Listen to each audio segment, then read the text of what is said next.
เอ้ยตัวหนึ่งไปแล้วเอ้ย2 ตัว3 ตัว4 ตัว5 ตัวทุกคนมาทุกคนตอนนี้เฮาก็มาว่านแหนะอยู่หัวแกงโอ้ตัวนั้นยังบ่ทันได้อันนั้นซะแหจะขาด นี่นายพรานว่านแหของเฮา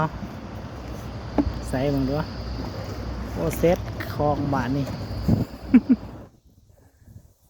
เอาเฮ็ดมันเป็นยังมันเป็นยังอีกบาทเงึบขวางได้งามหลายมาลุ้นกันมาสิได้บ่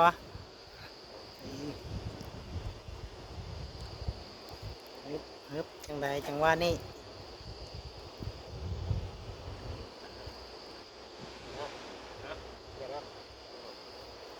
ของเนี่ยมาครับมือไทยสีพายเฮือวันแก้ววันนี้เฮ็ดบาดดีคลองเอาเฮ็ด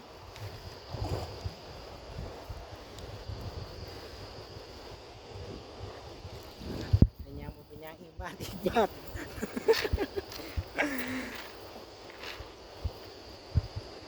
แล้วจังหวะนี้ปุ๊บเข้าไปโอ้กว้างงามลายเดี๋ยวฟังแถวๆนี้เขาสิฟังงมก้อนหินบนหัวแกงเนาะเขาได้ปลาเข้าหลายปลาเข้าก้อนหินหลายเซ็ตก่อนสิพายพาไปได้เนาะมันนี้โอ้บ่ได้ถ่ายเอาทุกคนนะเป็นอะไรแฮปิวแฮเบาโพดมีปะมีปลาปะอันขว้างบ่คือก้อนหินวะ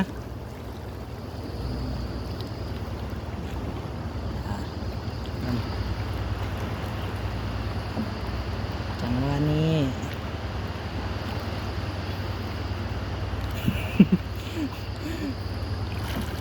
เธอไม่เอ่ยเด้อ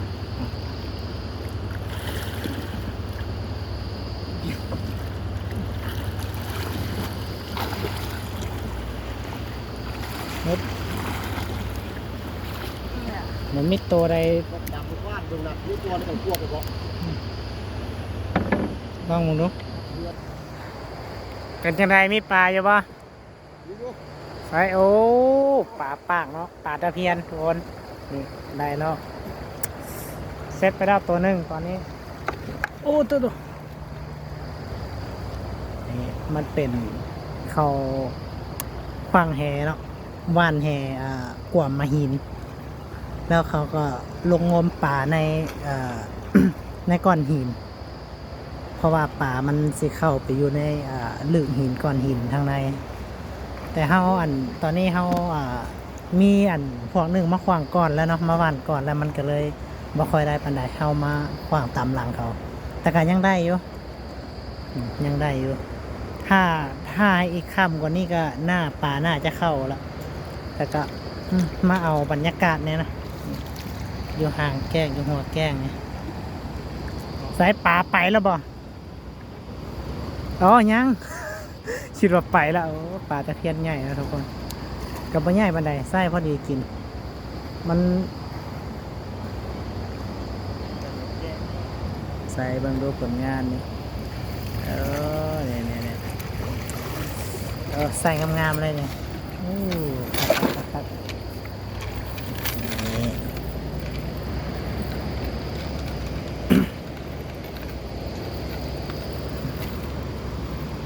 อีกค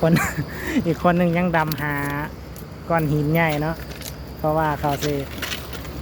ไปบ้านแหงง่วมก้อนหินถ้าเขากระจกป่าแบบนี้แหละบรรยากาศ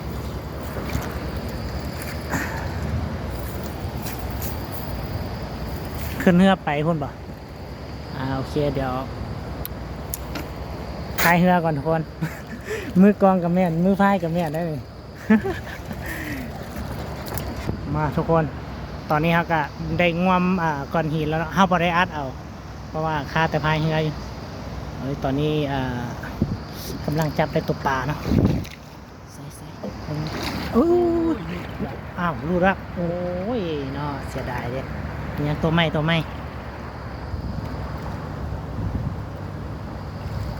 โอ้ยเสียดายว่ะ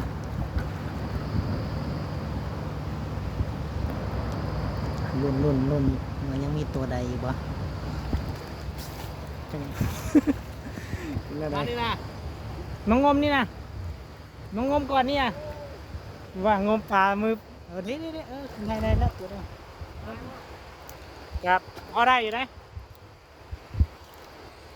นี่ปลาตะเพียนน้อยนะตัวนี้เนาะปลาที่ล่าเขาเอิ้นปลาปากเนาะปลาปากหนองมามืดเนี่ยเนาะเขาเอิ้นปลาปากหนองมานี่แต่นี่บ่แม่นหนองเนาะนี่มันเป็นแม่น้ำ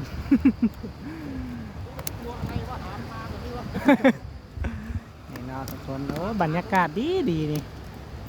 หาได้ยากสัมผัสวิธีบ้านๆงมต่อไปเพื่อสิได้อีกเช็คตัวแล้วอยู่บ่นี่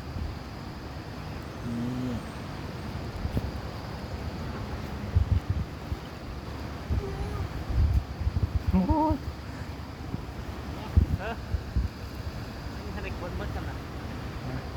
ก้อนใหญ่เนาะคือก้อนใหญ่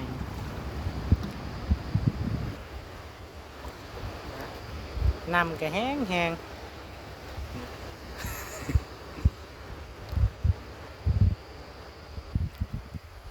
งมต่อไปตอนนี้ยังบ่ทันมีวีแววว่าสิเห็นตัว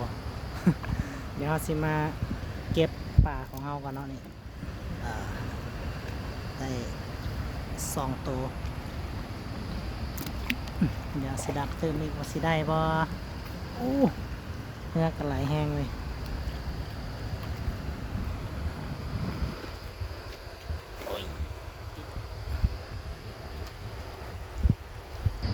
นี่ตอนนี้ยังกำลังงมหินก้อนนี้อยู่เนาะมาเบิ่งมาลุ้นกันว่าสิมีโตบ่ ปลาปลอมแล้วบ่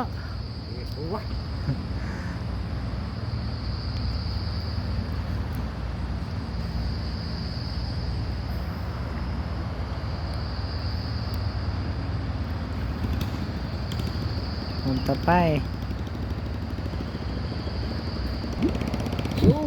นั่นแหละข่าวน้ำแห่แล้ว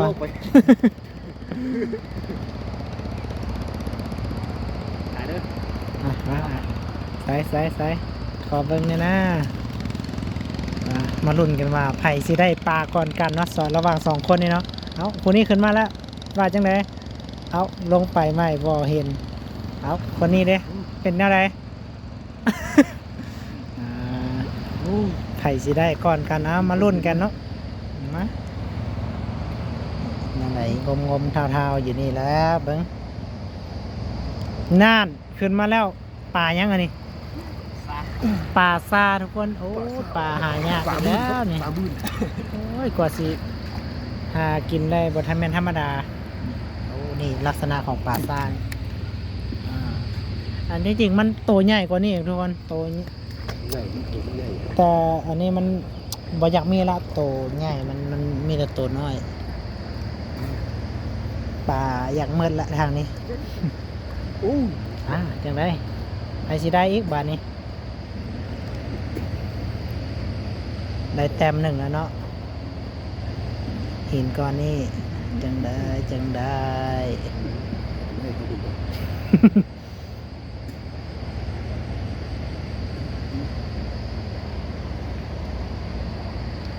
จับถึงไม่บ่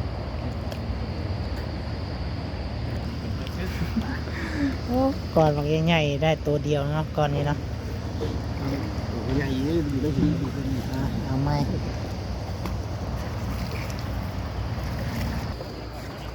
โอ้ย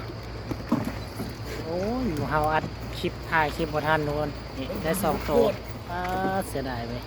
นี่เสร็จไปแล้ว2 ตัวเอาไหมสิไหลแกงแล้วตอนนี้ ตอนนี้ก็กำลังดำเดียวทุกคนดำลงกดแห่ว่ามี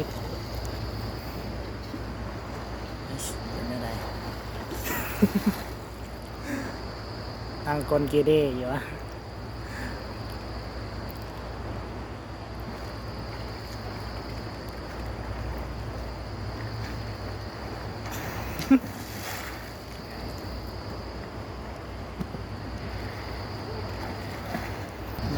มาลุ้นกันทุกคนกูคือเล่าตอนนี้ว่าสิได้จักตัววะ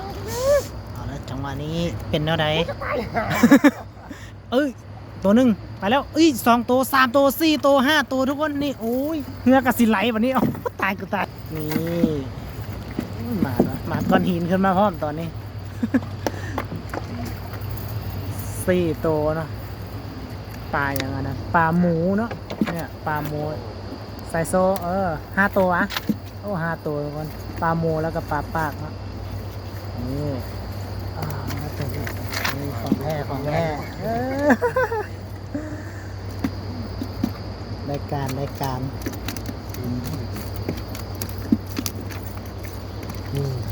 ะโอ้เผาปิ้งคักขนาดต้องจะได้เสียเอาบอลนั่นนะทุกคนแกงกันไหลแห้ง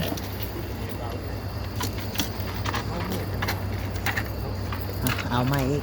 เดี๋ยวเจอกันตอนกูแห ตอนนี้บริถ่ายให้เห็นนะว่ามันน้ำแกงไหลแห้งยัง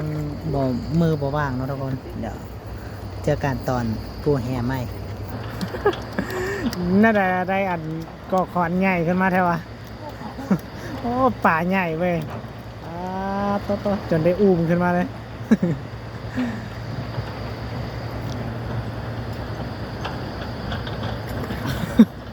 บักยาวๆหนึ่งคนดู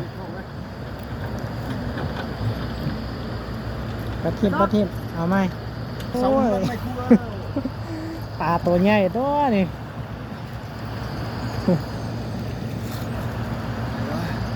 ปึ๊บมานี่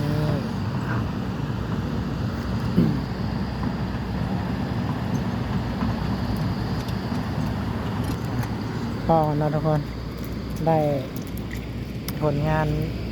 ได้สำนี่หรอเอาสำนี่ละพอได้ปิ้งพอได้อยู่พอได้กินละ